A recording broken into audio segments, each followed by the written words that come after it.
आप लोगों को अगर समझ में आ रही हो, परम पूज्य बाबा साहब डॉक्टर भीमराव अम्बेडकर को हम मानते हैं और उनके मार्ग पे अगर हमें चलना है तो हमें कम से कम बाबा साहब छोड़ दो।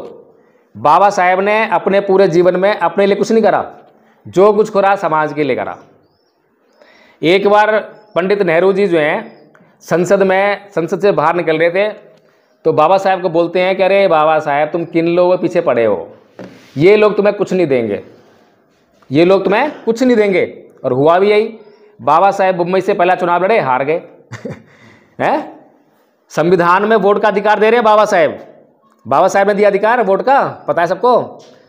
जब गांधी जी से राय ली गई भाई वोट का अधिकार किसको मिलना चाहिए, तो गांधी जी बोलते हैं भाई जिसके पास प्रॉपर्टी हो, जमीन हो, उसको वोट का अधिकार मिलना चाहिए, या फिर जो ग्रेजुएट हो उसको वोट का अधिकार मिलना चाहिए, या फिर जो टैक्स देता हो उसको वोट का अधिकार मिलना चाहिए।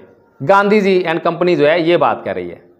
अब बताइए, अगर उनके आधार पर अगर वोट का अधिकार होता तो क्या आप लोगों को वोट का अधिकार मिलता? ना तो आपको जमीन, ना आपके पास टैक्स देने की, कोई टैक्स देते नहीं है, जमीन नहीं तो टैक्स कहाँ से दोगे, पैसे नहीं है तो, ना आप ग्रेजुएट, तो वोट का अधिकार हमें नहीं मिलता।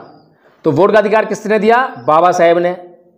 और जब चुनाव लड़ रहे हैं तो वही समाज जो उनको वोट नहीं दे रहा है, वही समाज वोट नहीं दे रहा ना।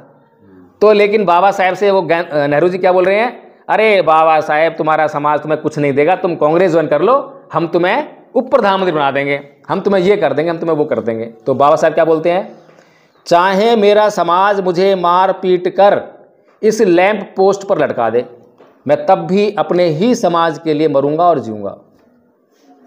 ऐसा बाबा साहेब ने करा नहीं करा? पूरी जिंदगी में इस समाज ने बाबा साहेब को क्या दिया, क्या दिया बताओ मुझे? उनके बच्चे भूख से मर रहे, रोटी दे पाया समाज?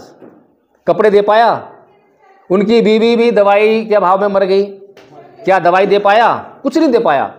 लेकिन बाबा साहेब जब तक मरे केवल और केवल इस समाज के लिए जिए, और ये समाज अपने लिए भी नहीं जी पा रहा।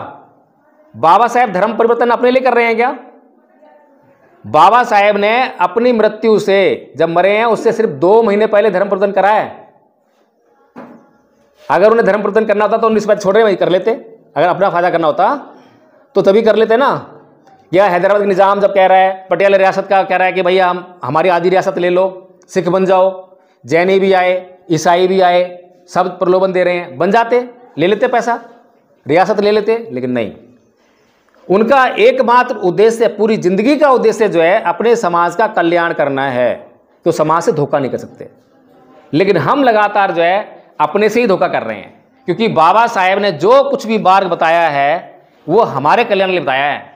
अगर बाबा साहेब ये कह रहे हैं कि बौद्ध बन जाओ, 56 में कह रहे हैं कि बौद्ध बन जाओ, तो बाबा साहेब अपने लिए नहीं कह रहे हैं, बाबा साहेब हमारे लिए कह रहे हैं कि अरे तुम बौद्ध बन जाओगे तो तुम्हारा कल्याण होगा। अब कल्याण कैसे होगा, इस बात पे भी गौर करना जरूरी है।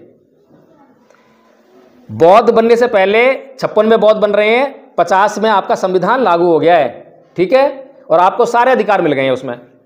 अब आपके साथ में कोई जातिवाद करेगा तो आप रिपोर्ट लिखा सकते हो, SC/ST एक्ट आ गया ना अब आपके पास, और आप करते भी, उसका फायदा उठाते भी हो, रिपोर्ट लिखाते भी हो। अब संविधान और कानून एक तरफ और एक तरफ धर्म है। अगर संविधान के जरिए हम लोगों के सारे अधिकार सुरक्षित हो गए होते, अत्याचार होना बंद हो गए होते, तो बाबा साहेब धर्म परिवर्तन क्यों करते, क्या जरूरत पड़ी थी? लेकिन बाबा साहेब को वो बात मालूम थी कि ये संविधान और ये कानून इनको जो है इंस्टेंट रिलीफ दे सकता है, तुरंत तो कुछ दवा दे सकता है। जैसे हम पेन किलर खाते हैं ना, पेन किलर खाते हैं तो तुरंत रिलीफ देती है।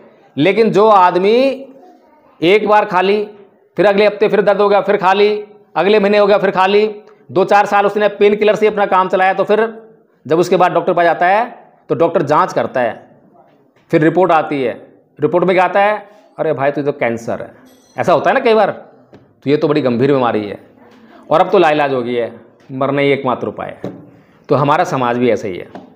हमारा समाज लगातार जो है संविधान की और कानून की पेन किलर ले रहा है, पेन किलर।